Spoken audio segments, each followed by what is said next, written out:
আজিৰ দিনটো বৃহৎ সিদ্ধান্ত গ্ৰহণ কৰা হৈছে। ৰাজ্যত ৩৫,০০০ নতুন পদৰ সৃষ্টি কৰা হৈছে। এই ৩৫,০০০ পদত সৰ্বশিক্ষাৰ যিসকল শিক্ষক আছে, যিসকলৰ চাকৰি নিয়মীয়াকৰণ হোৱা নাই, সেই শিক্ষকসকলে আবেদন কৰিব পাৰিব। আৰু আজিৰ দিনটোত ৰাজ্যিক কেবিনেটে বৃহৎ সিদ্ধান্ত গ্ৰহণ কৰিছে। তাৰ পাছতে আনুষ্ঠানিক ঘোষণা কৰিছে মুখ্যমন্ত্ৰী ডক্টৰ হিমন্ত বিশ্ব শৰ্মাই।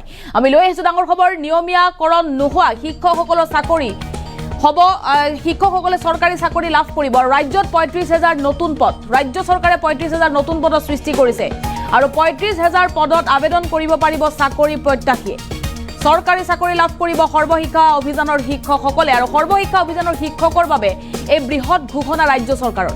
এই মুহূৰ্তত এটা ভাল খবৰ, SSAত কাম কৰা শিক্ষকসকলে ৩৫,০০০ পদৰ বাবে আবেদন কৰিব পাৰিব বুলি জনাইছে মুখ্যমন্ত্ৰীয়ে।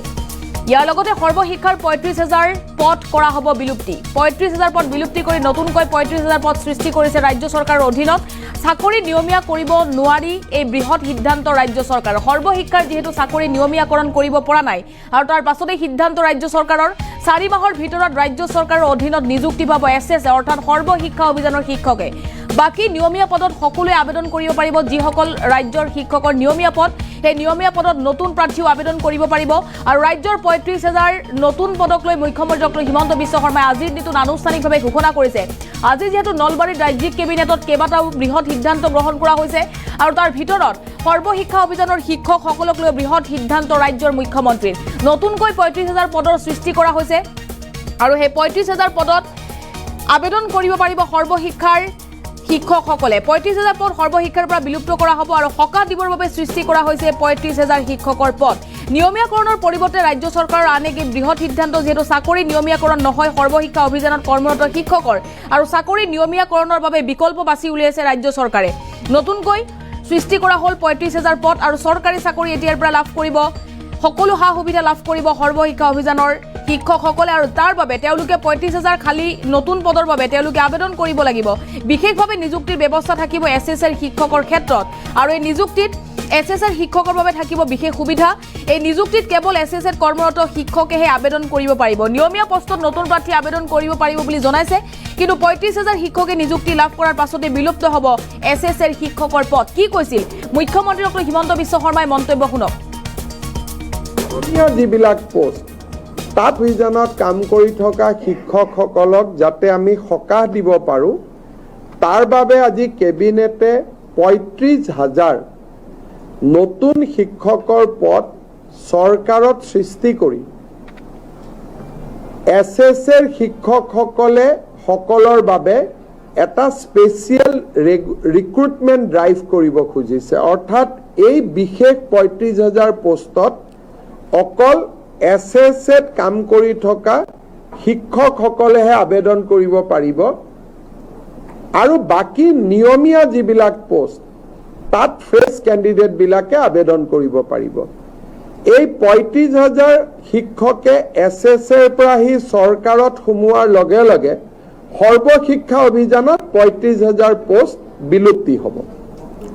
অৰ্থাৎ সৰ্বশিক্ষা অভিযানৰ ৩৫,০০০ শিক্ষকে স্পেচিয়েল ৰিক্ৰুটমেণ্টৰ বাবে চৰকাৰত আবেদন কৰিব। চৰকাৰে তেওঁলোকৰ কাগজ পত্ৰ চোৱাৰ পিছত তেওঁলোকক নিয়োগৰ সুবিধা কৰি দিব চৰকাৰত, য'ত NPS পাব, চৰকাৰৰ পে স্কেল পাব, ইনক্ৰিমেণ্ট পাব, গোটেইবোৰ পাব। কিন্তু এইখিনি হৈ উঠাৰ পিছত সৰ্বশিক্ষা অভিযানত পূৰ্বতে কাম কৰি থকা তেওঁলোকৰ পদসমূহ বিলুপ্তি হৈ যাব।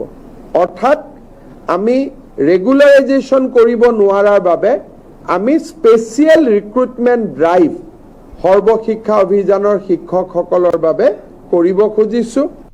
আৰু ইয়াৰ ফলত মই ভাবোঁ যে অহা ৪-৫ মাহৰ ভিতৰতে সৰ্বশিক্ষা অভিযানৰ প্ৰতিগৰাকী শিক্ষকেই চৰকাৰত নিযুক্তি পোৱাৰ সম্ভাৱনা মুকলি হ'ব। আজিও তেওঁলোকে ৰেগুলাৰ ৰিক্ৰুটমেণ্ট ড্ৰাইভত কিছুমান তেওঁলোকে ৰেগুলাৰাইজ হৈ থাকে, কিন্তু এইটোত তেওঁলোকৰ কাৰণে হোলচেল কৰা হ'ব। সেইকাৰণে আমাৰ ৩৫,০০০ শিক্ষকে চৰকাৰত সোমাবলৈ এটা সুবিধা পাব। অভিযানত কাম কৰি থকা শিক্ষকসকলক যাতে আমি সকাহ দিব পাৰোঁ, তাৰ বাবে আজি কেবিনেটে ৩৫,০০০ নতুন শিক্ষকৰ পদ চৰকাৰত সৃষ্টি কৰি SSৰ শিক্ষকসকলে সকলৰ বাবে এটা স্পেচিয়েল ৰিক্ৰুটমেণ্ট ড্ৰাইভ কৰিব খুজিছে। অৰ্থাৎ এই বিশেষ ৩৫,০০০ পোষ্টত অকল SSত কাম